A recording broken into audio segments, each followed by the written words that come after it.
Hello everyone, I'm Tony Southcott and welcome to another edition of 5 Facts. Today we're talking about the 1985 Stuart Gordon directed classic, Re-Animator. This is an awesome movie starring Jeffrey Combs, and it's basically just a good piece of Lovecraftian style horror brought out in the mid-80s.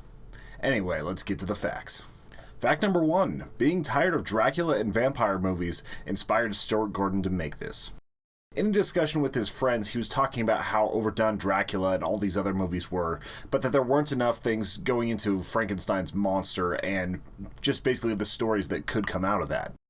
One of his friends asked if he'd heard of Herbert West, Reanimator from H.P. Lovecraft, and he decided that he was going to go check that out.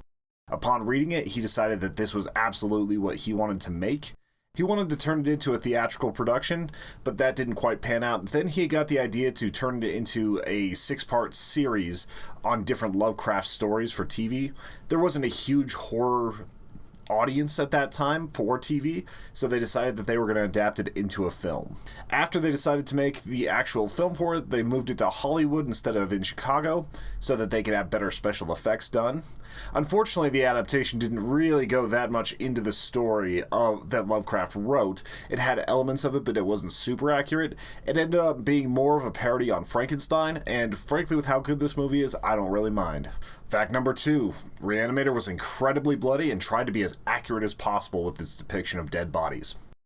Stuart Gordon had made some violent movies before, but they only required 2 gallons of blood. This movie actually required 24 gallons of blood to complete. He also wanted the corpses to look right, especially in their lividity. Lividity is the way blood pools in the body after they're dead. Usually after about 2 hours you can start seeing this because of the way gravity pulls the body towards the back of the corpse. He and Brian Yunza looked up a lot of pictures from forensic pathology books, as well as actually getting some real postmortem photographs, and they handed it to the special effects crew. This really does show in the variety of different corpses that you see on the camera. Some of them are pretty fresh and they're mostly still human colored, and then there are others that are really on their way to putrefaction. It's a small detail, but I feel like it added a lot of variety, especially because in that end sequence there are a lot of different corpses on the screen, and we could see a lot of differences in what happened there. We could see shotgun blasts, we could see burning, we could see people dying of normal heart attacks, all of that sort of stuff. Fact number 3. Here's some random facts about the special effects in this movie. The brains in the severed head were made up of steer meat byproducts such as organs, ground beef, and fake blood. When they shot the scene in the autopsy room with the head being thrown into the hallway, they actually covered all the equipment and the people with garbage bags because they had no idea how much splashback they were going to get, and they didn't want to be pulling brain matter or like beef matter out of cameras. Of course, the green liquid inside of this was just standard luminol, which is what we have inside of glow sticks, just like in the Predator movie. Not so much the KY jelly this time. The biggest makeup challenge in the film was easily Dr. Hill, though.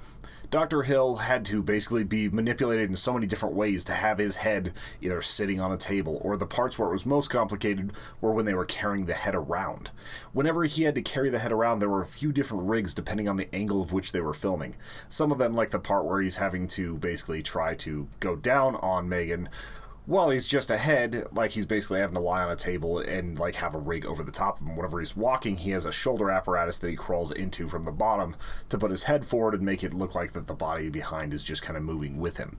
There were a lot of different things that had to be done for this, and Tony Dublin was the one who designed all of these different rigs. Fact number 4. This movie cost David Gale his marriage. We were just talking about Dr. Hill, who was played by David Gale, and his wife divorced him very shortly after this movie. In the DVD audio commentary, many of the people on the commentary said that this was the reason why she left him. She was on the set whenever they filmed the part where he was basically raping Megan, and she stood up visibly shaken and said, "Is this what you do?" and just stormed off the set. While I'm sure that this is probably more of a like the straw that broke the camel's back type situation, that is a hard image to shake. That's one of the most disturbing parts of any horror movie that I've seen, just because it's so absurd and disgusting and just perverse. It really sticks with you, and for her to see her husband doing that, I'm sure that's a pretty hard image to shake, especially if you're trying to be intimate with somebody. Fact number 5, popcorn facts. Whenever I can't find one giant fact to talk about, I throw a bunch at you, so here we go. The first man who is reanimated in the morgue is actually Arnold Schwarzenegger's stunt double, Peter Kent. He was in 14 different films with Arnold Schwarzenegger, stuff from The Terminator all the way up to Jingle All the Way, so more than a decade of working with him. And Arnold Schwarzenegger was a huge horror fan, so he decided that after they'd filmed this movie, they were actually going to do a private screening for Arnold, for him and his lifting buddies, because they loved horror. Jeffrey Combs, Barbara Crampton, Robert Sampson, and Stuart Gordon all went to mental asylums before this movie to kind of get a feel for how things should be acted, the look, and everything else. They really wanted this to feel like it was an asylum, even though it was a hospital.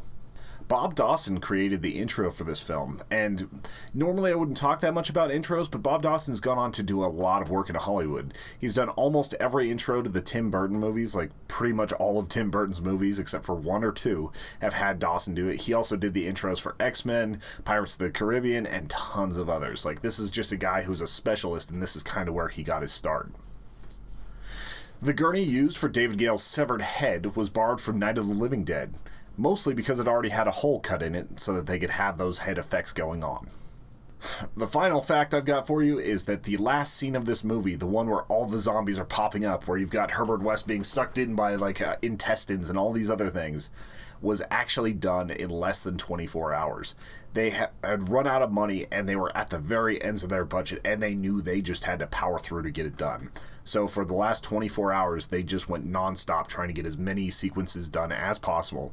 And I think they actually did a pretty good job for being so rushed. There were times where you maybe could have choreographed the zombies a little bit better, but I think that this was an excellent ending to a very, very good movie. Man, Reanimator, there's just something campy and special and perfect about it that even though it's been, I think, about 35 years or so, a little bit shy of 35 years, we're looking at an amazing piece of cinema from the mid-80s, my favorite period for this body horror because of just how good the special effects were. It's a perfect time capsule to go check out. We're seeing Barbara Crampton at her height. She's actually still making some very good horror movies, but this is my favorite role that she was in. I got to meet her and Stuart Gordon at the Stanley Film Festival, like their 30th anniversary for this film, and that just goes to show you how enduring this movie is, that they're having these festival things that are looking back on a movie 30 years after it came out, some small $900,000 horror movie. And for it to be this successful and this well-loved is awesome to me. It doesn't have the highest IMDb rating, but if you look at the freshness rating on Rotten Tomatoes, you're looking at a 94% from critics on this, which is amazing for a schlocky horror movie. And a little bit of that is coming from nostalgia, I won't lie, but it is a fun movie, and I really need you guys to check it out if you haven't seen it already. A big part of why I do this 5 Facts series is to make sure I'm covering up the holes in my horror game, finding the classic things, and making sure that you guys know of some of these awesome older movies that are out there. So I'm excited to see what you guys think about this movie. I'd love to hear in the comments what you thought. If you liked the sequels, what's going on with all that, please let me know. Otherwise, hit that subscribe button if you haven't already. Also, check out our Patreon if you enjoyed these videos. Patreon.com, Human Echoes. It gets you early releases for most of our content. Also, for $2 a month, you are supporting us in ways that you can't even imagine. $2 counts for more than 2,000 or 3,000 YouTube hits most of the time, so we very much appreciate that. I hope you guys have an excellent week, and we will see you in 2 weeks with more 5 Facts.